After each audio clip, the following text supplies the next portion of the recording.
Hello and welcome to the Woman Fully Alive podcast. I'm your host, Madeleine Eames, and I am committed to helping women after midlife find their greatest expansion. So in today's episode, we're going to talk about what does this mean to find my aliveness, to feel alive, and to expand. So often as women, particularly, we're really trained in this world to, when we think about doing something or moving on to the next level or becoming healthier, we look outside of ourselves and we look to where we are going next. So we might automatically look to a new hobby or shifting the external world. Perhaps some people start to get unhappy in their marriages and leave their marriage or move to a new place, start a new job, quit a job, move houses, all sorts of things. And those might be just great and perfect for you. But I'm talking about something else that also needs to happen in order to feel fully alive and to truly expand.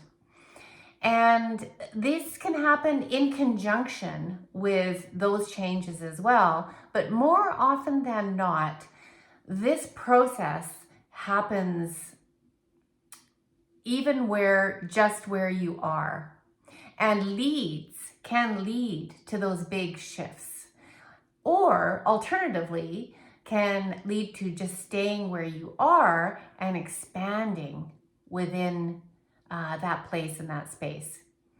So instead of looking right now for where am I going next, how am I going to do this, I'm going to ask you a really important question, and that is, where in your life right now do you not feel you can truly be yourself? Now, this can be a big question, and there's no right or wrong answer to it. But we all have places in our life where we don't actually feel like we can be ourselves, or we have to kind of put ourselves or our beliefs or our emotions aside in order to be able to be there. And it might be a place. It might also be with people. Family is often a really good example. Our family of origin, maybe going back home, maybe being with our parents if they're still alive. Sometimes it's our job. Sometimes it's our spouse in a relationship, or with certain friends.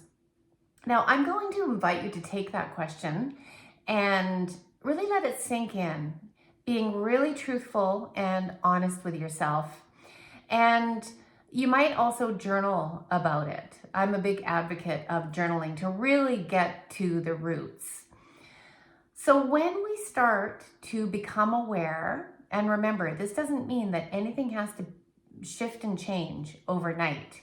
Sometimes it does anyway, but sometimes it's a process of really going inside and finding out first, where do I give myself up? Where can I not be myself? Where do I have to bypass myself? Where do I put myself over here in order so I can be present here? So in other words, where do I not feel fully alive? So this is the secret, is that by finding out where we are not who we are, we start to find out who we are. And in the process of being able to perhaps let some of the other stuff go, and I'll talk a little bit more about that in a minute, we start to find out who is left. Now, there will be another podcast coming up about the void that happens in between. But for the sake of now, letting go of where we are not ourselves brings us to a place of being ourselves. So when you look at those places or people where you can't be yourself, you don't feel fully comfortable, just sense into, what does that feel like to be there? Where do you feel tight? Is it in your throat, in your belly, in your chest? And a good question is, why do I feel like I need to shut myself down? So when we start taking ourselves to these places, we start to get insights and awarenesses about ourselves and our patterns. It might be for the sake of keeping the peace, for making other people happy. It might be because that's the way it's always been, or that's where I get paid. There's nothing wrong with those things, but just start to bring it into your awareness. Now, another question that you can ask yourself is, when did I first start putting myself aside? Now, every woman that I've ever met has an answer to this somewhere along the line, that there were certain situations or conditioning or the way she grew up that required her to do that. And that's okay. You're not alone. And nothing needs to change overnight, because sometimes women start to get a little bit afraid of these questions. It's okay. This is an inquiry. Go gentle with yourself.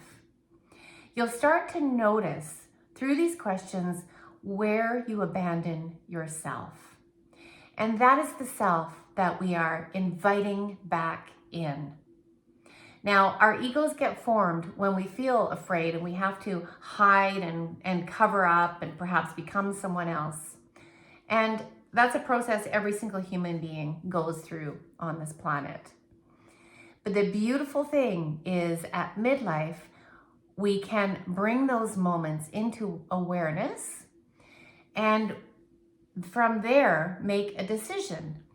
Is this something that I really want to breathe into and shift and change so I can now be present in that situation or with that person?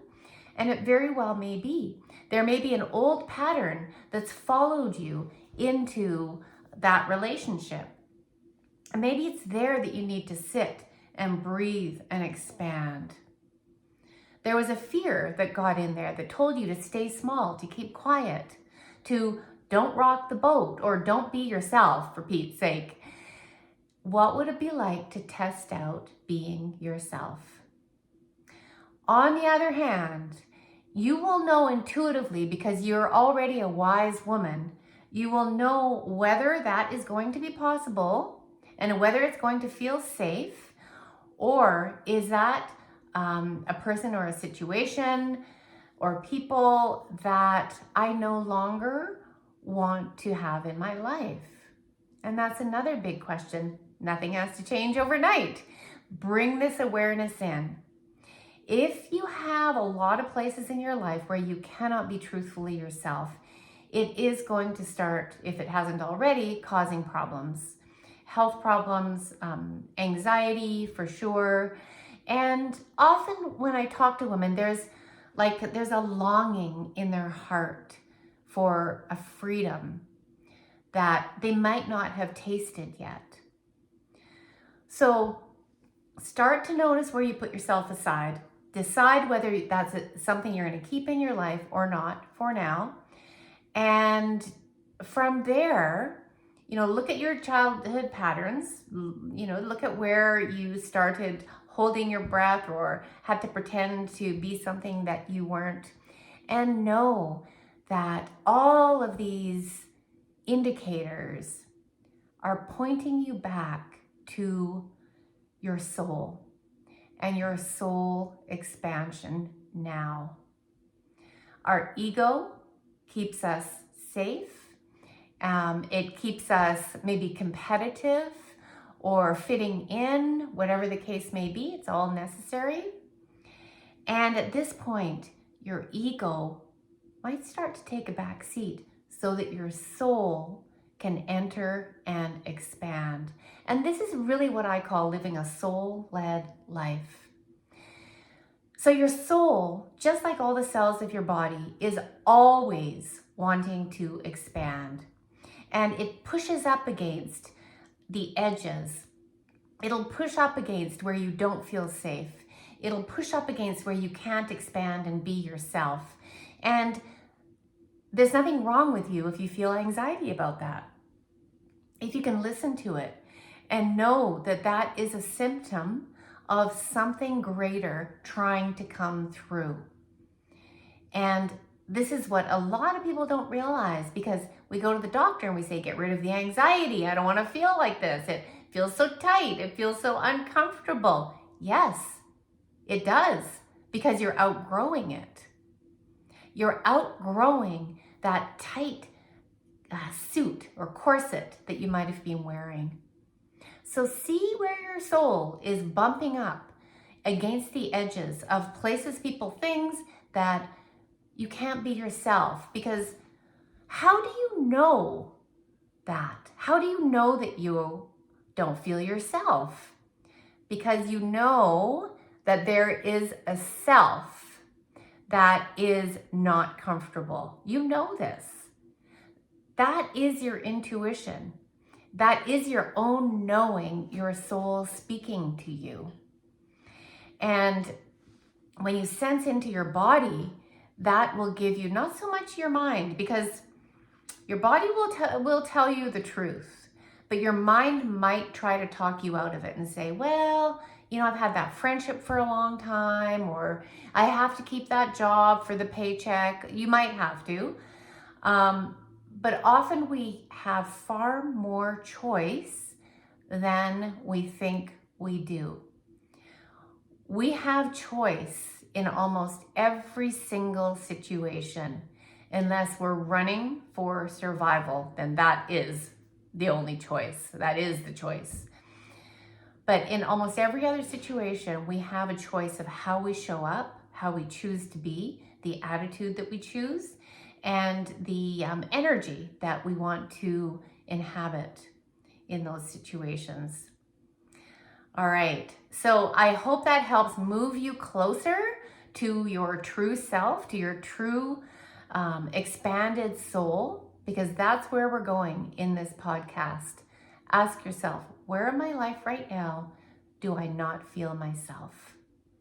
All right, everyone, take care. And if you're watching this on YouTube, you can subscribe, hit the like button if you like it, or leave a comment below. I always love to hear from people, and let me know what landed for you. I'll see you in the next episode. Bye for now.